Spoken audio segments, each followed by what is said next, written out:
So hello everyone, माझं नाव भावना मिश्रा आहे आणि मी सेकंड ईयर इंजीनियरिंग स्टूडेंट आहे COEP। मेरी ब्रांच कंप्यूटर साइंस और इंजीनियरिंग है। तो आज हम इस वीडियो में MSTCET 2025 की काउंसलिंग के बारे में बात करने वाले हैं। बहुत सारे नए रूल्स इंट्रोड्यूस किए गए हैं काउंसलिंग प्रोसेस में, सो इट्स वेरी इंपॉर्टेंट कि आप अपने पूरे कॉलेज एडमिशन के प्रोसेस के बारे में अच्छे से जान लें। This video is been made for you. Now let's talk about the what we'll be talking about in this video। पहले तो governing authorities and legal framework की कैसी प्रोसेस होती है, कौन कंडक्ट कराता है MSTCET काउंसलिंग को, कैसे हमें एक्चुअली फॉर्म फिल करना होता है, क्या website, and everything is gonna be covered. उसके बाद option form filling, new rules for option form filling and freezing process। because why is the word new? because a lot of rules this year have changed। इस साल बहुत सारे rules में बहुत extreme changes ला दिए गए हैं, तो everybody should keep in mind कि ये सारे रूल्स के बारे में उन्हें पता हो। उसके बाद मेरिट लिस्ट के बारे में बात करेंगे, सीट अलॉटमेंट एंड कॉन्फर्मेशन के बारे में तो बात करने ही वाले हैं, कैप राउंड्स और उनके जो भी न्यू रूल्स इंट्रोड्यूस किए गए हैं, registration and document verification, what sort of compulsion, कैसे टाइप के डॉक्यूमेंट्स एक्सेप्ट होते हैं, स्क्रूटिनी में कैसे सॉर्ट ऑफ डॉक्यूमेंट्स एक्सेप्टेड होते हैं, एडमिशन के टाइम स्पॉट में कौन से डॉक्यूमेंट्स चाहिए, सब के बारे में कवर करेंगे। उसके बाद choice form filling, option form filling, entry के बारे में, and then institute level seats, ACAP seats. ACAP और स्पॉट में बच्चों को बहुत ज़्यादा कन्फ्यूजन होता है और उसके बारे में हम आज एकदम आपको you will be having 100% clarity after watching this video with regards to ACAP, spot and CAP rounds. Everything would be crystal clear. उसके बाद now let's talk about governing authority जो हमारा एडमिशन कंडक्ट कराती है। हमारे engineering के admission हो, pharmacy के एडमिशन हो, डी फार्मा के एडमिशन हो, आर्किटेक्चर के एडमिशन हो, होटल मैनेजमेंट हो या फिर विच एवर इंजीनियरिंग हो, सभी फील्ड्स के एडमिशन्स कंडक्ट कराती है हमारी एक governing body which is known as state CET cell. उसको हम CET सेल भी बोलते हैं शॉर्ट में, but state CET cell is the governing body जो हमारा MSTCET के एडमिशन्स कंडक्ट कराती है। जितने भी MSTCET के अंडर एग्जाम्स होती है, वो MBA के हो या फिर इंजीनियरिंग के हो, फार्मेसी के हो, hotel management, whatever field. उसके बाद रेगुलर फ्रेमवर्क, ये अनएडेड कॉलेजेस, एडेड कॉलेजेस सबके लिए एडमिशन कराती है, right. That's not what we are here for, ये सबको पता है। उसके बाद नाउ या cap structure and cap rounds। there are 4 cap rounds being conducted this year। this is extremely important। हर साल, आज के पहले तक हर साल there were 3 cap rounds conducted, cap 1, cap 2, cap 3।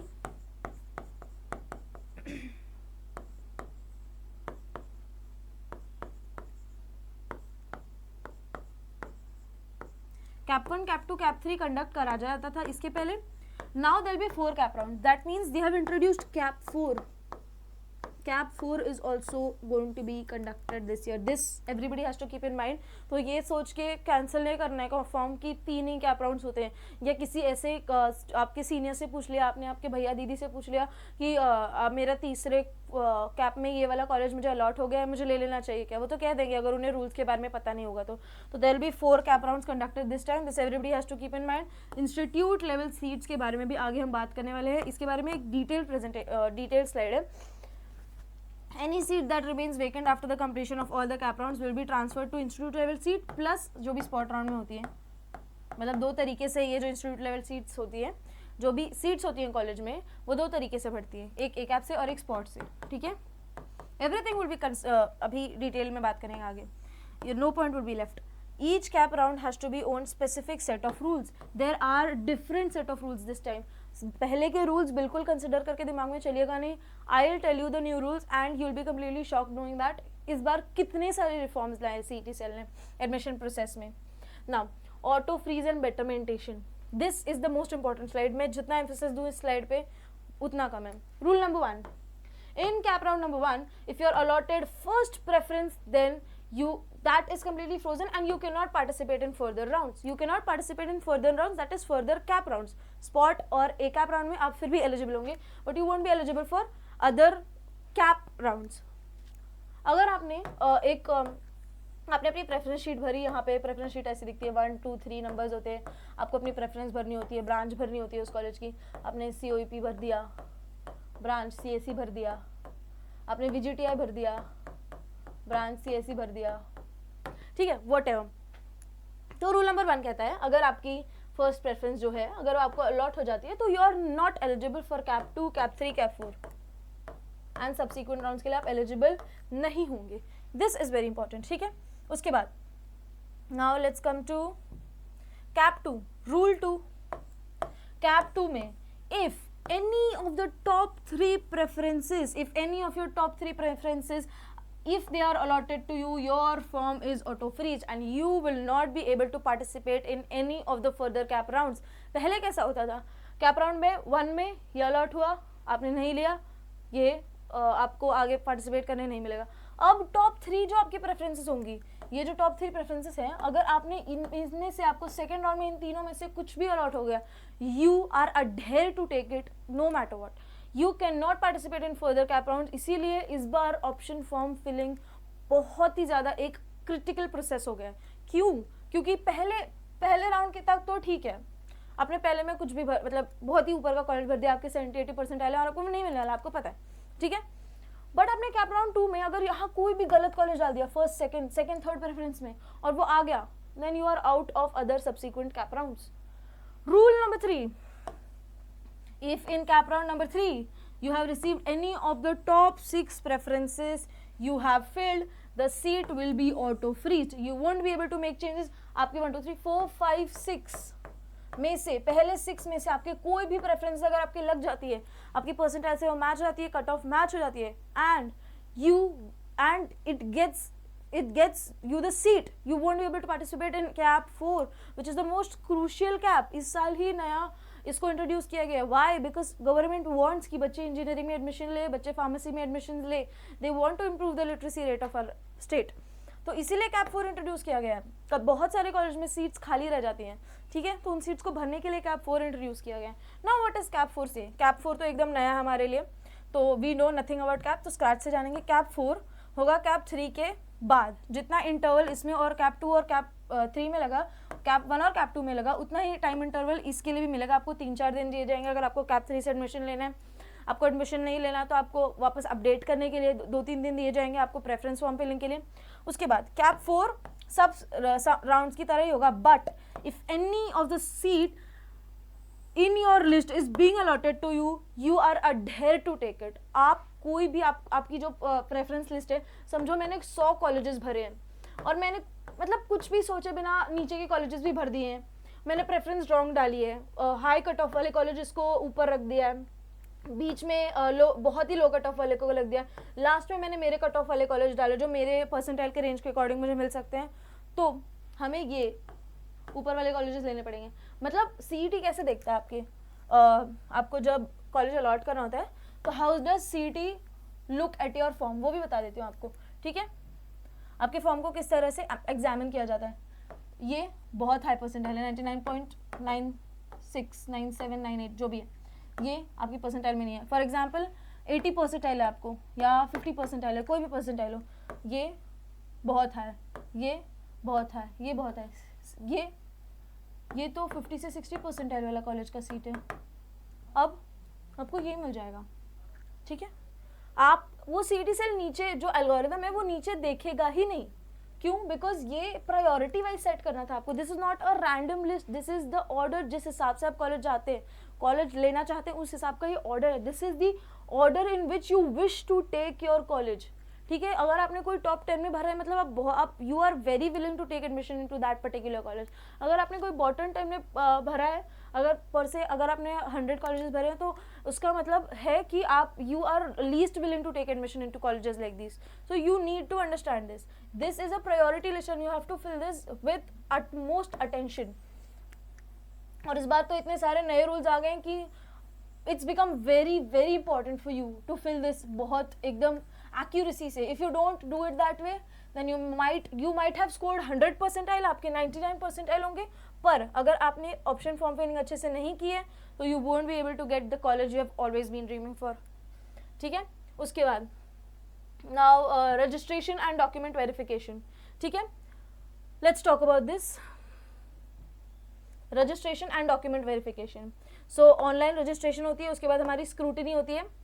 Online registration होती है सीईटी के कैप राउंड्स के पहले, उसके बाद स्क्रूटिनी होती है आपके आसपास के कॉलेजेस में, जहाँ भी आप चाहते हैं आपके आसपास के कॉलेज में आपको स्क्रूटिनी सेंटर भरना पड़ता है, वहाँ पे आपके डॉक्यूमेंट्स वेरीफाई होते हैं ऑफलाइन जाके, ऑनलाइन आपको रजिस्ट्रेशन करना पड़ता है, डॉक्यूमेंट अपलोड होता है और वेरिफिकेशन डेडलाइन आती है जिसके पहले आपको उस कॉलेज में जाके अपने सारे सेट ऑफ डॉक्यूमेंट्स, वो 10th certificate, 10th passing certificate, 12th passing certificate या जो भी है 12th मार्कशीट, और अगर आपने किसी कैटेगरी से अप्लाई किया है तो OBC certificate, VJ certificate, NT certificate, what category से आपने अप्लाई किया है, इधर या तो आपका सर्टिफिकेट चलेगा, यहाँ पे आपका एक्नॉलेजमेंट भी चलता है।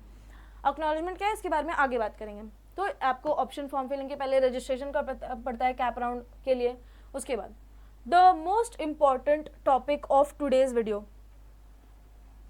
what is the difference between ACAP and spot round? What are actually they? ACAP क्या होता है, spot round क्या होता है? Let's talk about it in detail. इसके बारे में जितना emphasis दे के बात करा जाए उतना कम है। ACAP, spot. ACAP कंडक्ट होता है इंस्टीट्यूट लेवल सीट्स। ये कौन कंडक्ट कराता है? इंस्टीट्यूट खुद। ये कराता है सीईटी सेल। सीईटी सेल के गाइडेंस के अंदर ये राउंड होता है। स्पॉट राउंड सीईटी सेल के अंदर होता है। बहुत बच्चों को लगता है कि ये भी तो कॉलेज ही कंडक्ट कराता है, कॉलेज के डिपार्टमेंट वाले लोग ही तो रोल कॉल्स कर रहे होते हैं, कॉलेज के डिपार्टमेंट वाले ही तो वेरिफिकेशन कर रहे होते हैं स्पॉट राउंड में। येस, कॉलेज के डिपार्टमेंट वाले भी कॉलेज के डिपार्टमेंट वाले ही लोग कर रहे होते हैं, but this is under the guidance of CET cell. अगर इसमें कुछ भी गड़बड़ होता है, कुछ भी कॉलेज में गड़बड़ होती है तो CET cell is responsible for that. आप सीईटी सेल को जाके बात कर सकते हैं, बट यहाँ पे institute itself is responsible for conducting these rounds. मतलब इंस्टीट्यूट की मर्जी से होगा, जो मेरिट लिस्ट बनेगी इंस्टीट्यूट के बेसिस पे बनेगी। यहाँ पे ऐसा कुछ नहीं, यहाँ पे सीईटी सेल के हिसाब से सब होगा। अब नंबर 2, ये कौन सी टाइप की सीट्स होती है? इंस्टीट्यूट लेवल सीट में और स्पॉट राउंड की सीट्स में क्या फर्क होता है? इंस्टीट्यूट लेवल सीट्स होती है माइनॉरिटी वाली सीट्स। माइनॉरिटी फॉर एग्जाम्पल अगर हम Saint Xavier's college of Mumbai की बात करें तो उसमें क्रिश्चियन माइनॉरिटी होती है। जो क्रिश्चियन लोग होते हैं उनके लिए फॉर एग्जाम्पल 20 सीट्स हैं, अगर 200 में से 20 सीट्स हैं क्रिश्चियन माइनॉरिटी के लिए, 20 सीट्स में से 15 सीट्स हमारी कैप राउंड में भर गई, they are filled in CAP round. Now अब हमारे जो स्पॉट राउंड है, ए कैप राउंड है, उसके लिए हमारे पास 5 सीट्स बची हुई हैं। ये कैसे भरेंगी? वाया ए कैप राउंड। ए कैप राउंड में क्या होता है, एक इंस्टीट्यूट अपनी एक मेरिट लिस्ट बनाता है अलग से on the basis of criteria, जिससे के बेसिस पे उन्हें एडमिशन लेना है। जैसे अगर आप कैथलिक हैं, आपकी परसेंटाइल थोड़ी कम है जनरल कैटेगरी वाले लोगों से, तो आपको इसमें प्रेफरेंस दी जाएगी, ठीक है। उसके बाद कौन सी टाइप की सीट्स होती हैं इसमें, आई टेल यू। उसके बाद आती है हमारी मैनेजमेंट सीट्स। मैनेजमेंट सीट्स तो आई थिंक सबको पता होगा वो क्या होती हैं। मैनेजमेंट सीट्स वो सीट्स होती हैं जिसमें आप थोड़े से ज़्यादा पैसे देते हैं उस पर्टिकुलर सीट को लेने के लिए, क्योंकि बाकी बच्चों ने पढ़ाई की है, उनके अच्छे स्कोर्स आए हैं, तब जाके उन्होंने वो ब्रांच, उस कॉलेज की वो ब्रांच प्रेफर किए और वो ले पाए। बट आपके मार्क्स थोड़े से कम है तो आप उसको मनी से कॉम्पनसेट करेंगे, आप उनसे बहुत ज़्यादा फीस भरेंगे और उसके बाद आप उस सीट को ले लेंगे और फिर आप नॉर्मली सेम कोर्स में एडमिशन ले सकते हैं। तो ये 2 टाइप की जो सीट्स होती हैं ये होती हैं ए कैप में। बट स्पॉट राउंड में सबको जनरल कैटेगरी में बिठाया जाता है। Everybody has to treated as general category. Spot round में नो रिजर्वेशन।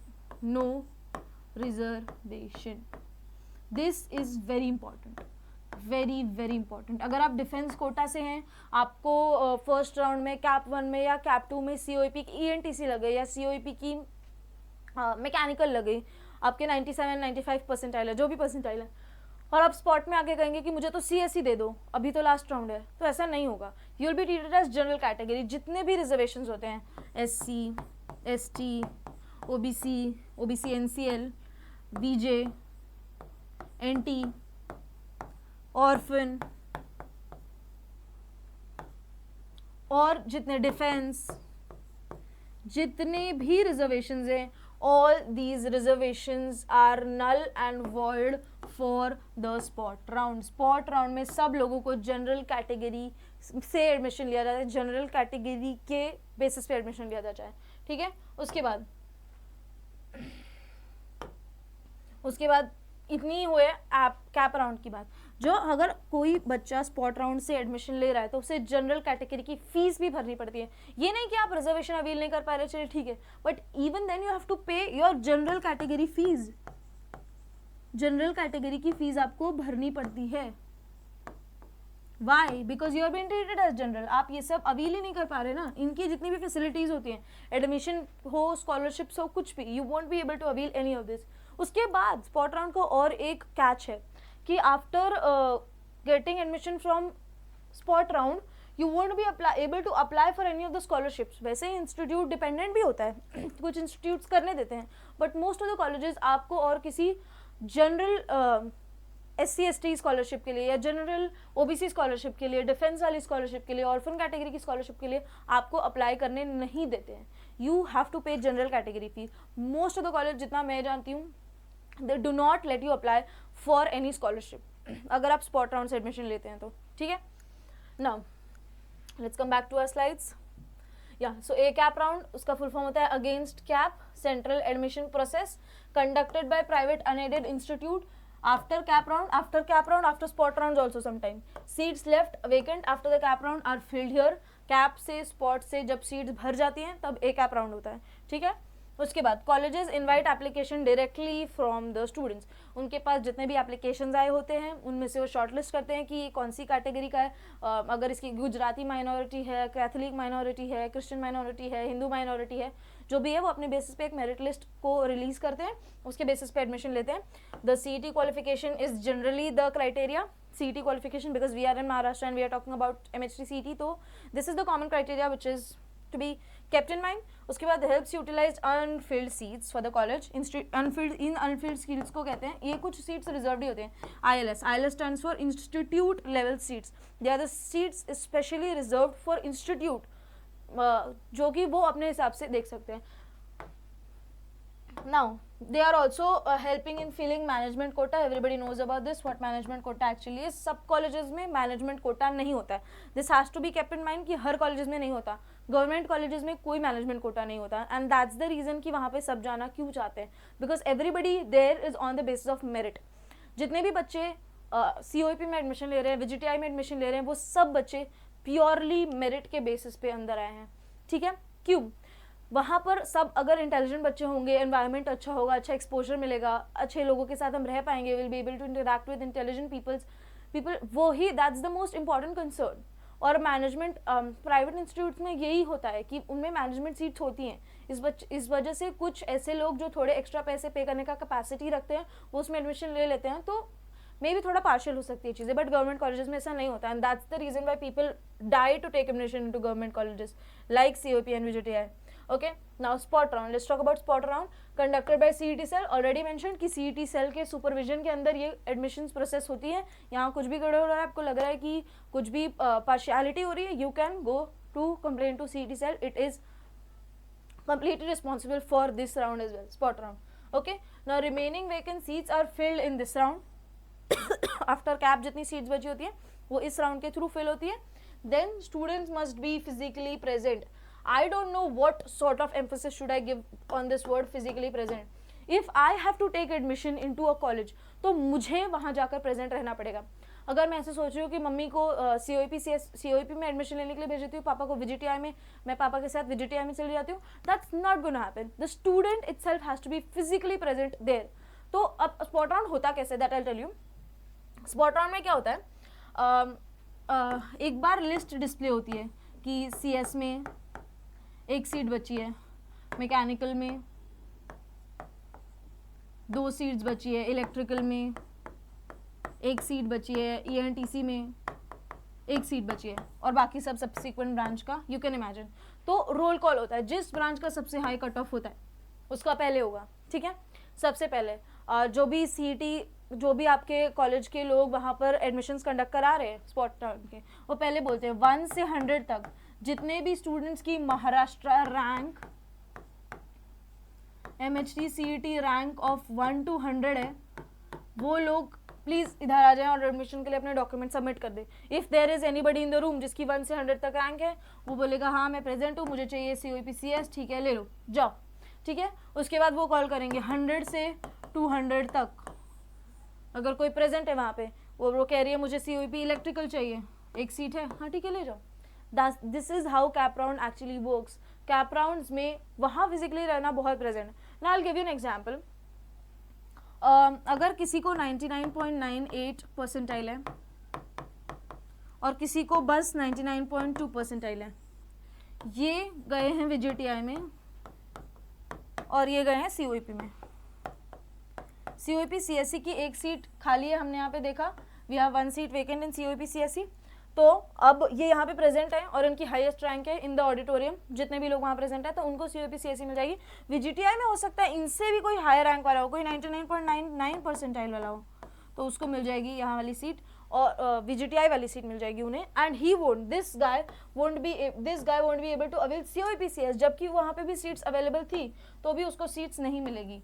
क्यों? बिकॉज वहाँ पे वो फिजिकली प्रेजेंट नहीं थे। तो स्पॉट राउंड में आपको कौन से कॉलेज में कब जाना है, ये सब, उसकी सीट मैट्रिक्स देखना, ये सब बहुत इंपॉर्टेंट हो जाता है, बिकम्स एक्सट्रीमली इंपॉर्टेंट कि आपको स्पॉट राउंड में कौन से कॉलेज में फिजिकली प्रेजेंट रहना है और कौन से कॉलेज में फिजिकली प्रेजेंट नहीं रहना है। ठीक है, now allotment is done, physically being present is very important, and with the documents पे तो कितना एम्फोसिस दूं मैं, it's very less, documents have to be there with you. Now I will tell you the catch, why are we talking about documents so much. I will tell you, CAP round 1 में हमारे college में there is this girl जिसको offer category से admission लेना था, right? उसको admission मिल गया और CET सेल ये कहती है कि जब आप स्क्रूटनी करा रहे हैं, जब आप कैप राउंड्स के लिए रजिस्ट्रेशन कर रहे हैं, तब you can give your acknowledgement letter. What is an acknowledgement letter? Acknowledgement letter होता है कि अगर मैंने कोई सर्टिफिकेट बनाने के लिए गवर्नमेंट में अप्लाई किया है, orphan certificate, SC certificate, ST certificate, OBC certificate, कोई सा सर्टिफिकेट अगर आपने बनाने के लिए अप्लाई किया है, तो वहाँ पर लिखा होता है this person is applied for XYZ document. समझो OBC सर्टिफिकेट के लिए मैंने अप्लाई किया है 27 अप्रैल को, तो वो वहाँ पर लिखा होता है और एक्सपेक्टेड डेट कि कब तक वो डॉक्यूमेंट बन के आ जाएगा। ठीक है, 1 महीने में बन के आ जाएगा, तो लिखा होता है 1 मंथ या जो भी है। तो ये होती है एक्नॉलेजमेंट रिसीट। ये हम CET सेल एक्सेप्ट करती है during admissions, during registration of CAP rounds, पर during admissions the documents have to be with you no matter what. उसके साथ बहुत ही उसको बहुत ही बोला गया कि why are you not with document and all of that. I don't know what happened later, but this is a story which I know from my college itself कि उसके पास डॉक्यूमेंट नहीं थे तो मना ही कर दिया था उसे almost, but then I don't know what happened later. उसके बाद physical presence is important. Then merit list publish, तो हमारा पहले ही कवर हो गया है कि मेरिट लिस्ट पब्लिश होती है MST CET की, इस बार वो जुलाई 24 को हो गई थी। उसके बाद ऑब्जेक्टिव पीरियड, उसके बाद अगर आपको मेरिट लिस्ट में कुछ गड़बड़ लग रही है कि आपको लग रहा है कि यहाँ पे मेरी रैंक नीचे क्यों है, मेरे मार्क्स ज़्यादा थे एंड ऑल ऑफ दैट, तो आप अप्लाई कर सकते हैं। ऑब्जेक्शंस के लिए उसका भी एक डेट होता है जो कि अब जा चुका है। उसके बाद choose option form filling entry, strategic filling parameter, strategically आपको फिल करना है। जैसे मैंने बताया कि अब आप 100 फिल करेंगे और उसमें से कोई भी आपको लास्ट राउंड में कैप 4 में लग गया तो you will have to take that college, otherwise you will be adhere, आपको बस लेना ही पड़ेगा, there is no choice left with you. उसके बाद preference must be logged, after you fill your form the preference must be logged. ठीक है, आपको वो फॉर्म अच्छे से लॉक करना है, किसी सीनियर को कंसल्ट करना है कि ये फॉर्म अच्छे से लॉक हुआ है या नहीं। बहुत सारे बच्चों का ऐसा होता है, I know one of the example of my juniors, उसने अपना CET का फॉर्म भरा और उसने लॉक नहीं किया, कुछ कॉलेजेस को लॉक नहीं किया, कुछ को कर दिया, and then there is this student जिसके 99.98 परसेंटाइल थे, अभी रिसेंटली COEP में आया था वो एडमिशन लेने के लिए, उसको CSE के बदले सिविल मिल गई ऑप्शन फॉर्म फिलिंग में गड़बड़। तो all this is happening if people with such high percentile are not able to get this college. तो आपको भी अच्छे से ध्यान देना है कि you have to fill your option form fill very well. उसके बाद filling the colleges and branch preferences, branch में गड़बड़ नहीं करनी है। If you want particular branch, आप बहुत स्पेसिफिक है, ब्रांच स्पेसिफिक है, तो आपको ब्रांच की भी फिलिंग अच्छे से करनी है। जैसे मैंने आपको भी एग्जांपल बताया कि उनकी 99.98 परसेंटाइल है, मतलब ड्रीम परसेंटाइल होती है लोगों की, ये होते हुए भी उन्हें क्या मिला है, COEP civil, which one can get at around 98.5 something, मुझे नहीं पता, बट ऑलमोस्ट यही परसेंटाइल होती है जिस पे सिविल मिलती है, बट ही हैज़ 99.98। CSE वाले लोगों की परसेंटाइल होके he has adhered to get civil, which is not fair, but because he is the one who had filled that form, so he can blame nobody. Now he'll be sitting in spot. उसके बाद allotment based on merit, allotment merit के basis पे ही होता है cap round में और spot round में। एक कैप राउंड में मैनेजमेंट कोटा और लिंग्विस्टिक माइनॉरिटी या जो कोई सी माइनॉरिटी द इंस्टीट्यूट हैज़। फिर seat allotment are strictly based on the merit rank and preference of the list you have chosen. Okay, उसके बाद या so seat allotment and confirmation, इसके बारे में भी हमने बात कर ली है. ऑनलाइन सीट अलॉटमेंट होता है हमारा एक, जिस दिन हमारा रिजल्ट आना होता है उस पर एक पोर्टल में हमारा रैंक वगैरह आती है. फिर कॉलेज अलॉटेड इन कैप 1,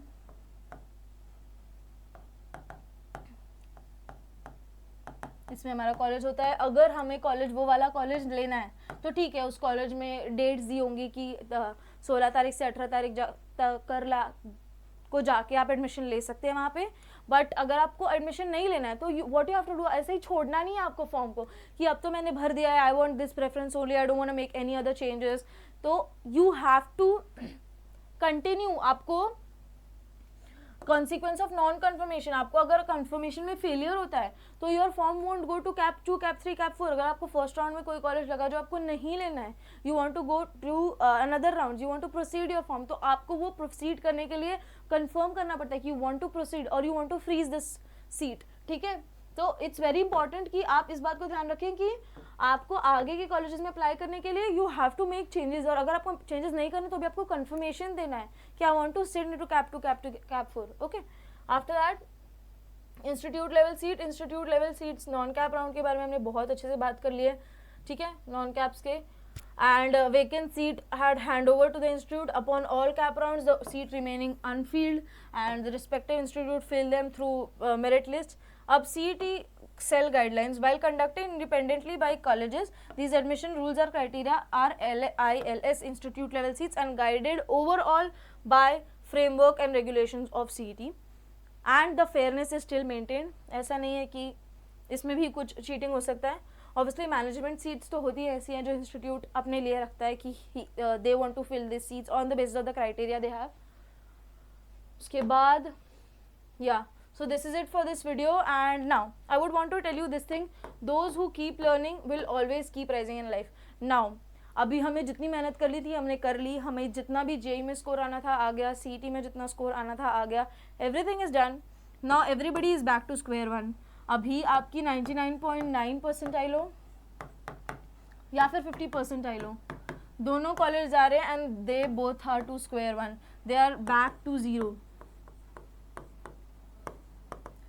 अभी आपने वेकेशंस में आपने फिगर आउट कर लिया होगा कि आपको टेक डोमेन में जाना है, टेक में आपको जॉब चाहिए, इंटर्नशिप चाहिए, आपको बिजनेस खोलना है और whatever you want to do, आपको मैनेजमेंट फील्ड में जाना है, कैट के लिए प्रिपेयर करना है, जो भी अगर आपने सोचा है या फिर कॉलेज में आप एक्सप्लोर करना चाहते हैं, दिस इज़ इट. कॉलेज में everybody is two square one. अभी 99.9 परसेंटाइल वाला और 50 परसेंटाइल वाला सभी अपना कॉलेज स्टार्ट करने वाला, तो यहाँ से जो मेहनत करेगा वो आगे जाएगा. Okay, so yeah, thank you so much for watching this video up until now. I hope it helped. Thank you for watching till the end.